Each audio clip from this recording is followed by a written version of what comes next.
بسم اللہ الرحمن الرحیم۔ معزز ناظرین و سامعین، السلام علیکم ورحمۃ اللہ وبرکاتہ۔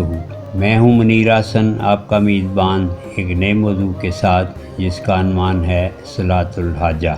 نبی اکرم صلی اللہ علیہ وآلہ وسلم کا فرمان ہے کہ جس شخص کو کوئی حاجت یا ضرورت ہو اللہ تعالیٰ سے متعلق یا کسی آدمی سے متعلق، اس کو چاہیے کہ وہ وضو کرے اور خوب اچھی طرح وضو کرے، اس کے بعد 2 رکعت نماز پڑھے، پھر اللہ تعالیٰ کی کچھ حمد و ثنا کرے اور اس کے نبی اکرم صلی اللہ علیہ وسلم پر درود پڑھے، پھر اللہ کے حضور اس طرح عرض کرے: اعوذ باللہ من الشیطان الرجیم، بسم اللہ الرحمن الرحیم، لا الہ الا هو العلیم الکریم، سبحان اللہ رب العرش العظیم، والحمد للہ رب العالمین، اسألک موجبات رحمتک وعزائم مغفرتک والغنیمت من کل بر والسلامۃ من کل اسم، لا تدع إلى ذنب إلا غفرته ولا ہما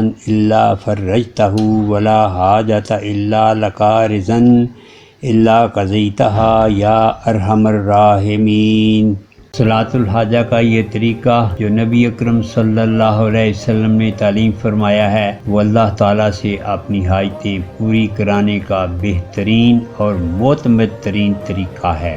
اکابرین نے صلاۃ حاجہ کو خزائن الہیہ کی کنجی قرار دیا ہے۔ اللہ رب العزت نے قرآن پاک میں فرمایا ہے کہ ہمت و برداشت اور نماز کے ذریعے اللہ کی مدد حاصل کرو۔ اللہ تعالیٰ کے اسی فرمان کی پیروی میں آپ صلی اللہ علیہ وسلم نے مشکلات و مصائب کے وقت صلاۃ الحاجہ ادا کرنے کا طریقہ بتایا، جس کی تفصیل دی گئی ہے۔ اللہ تعالیٰ سے دعا ہے کہ ہم سب کو اس سے مستفید ہونے کی توفیق عطا فرمائے۔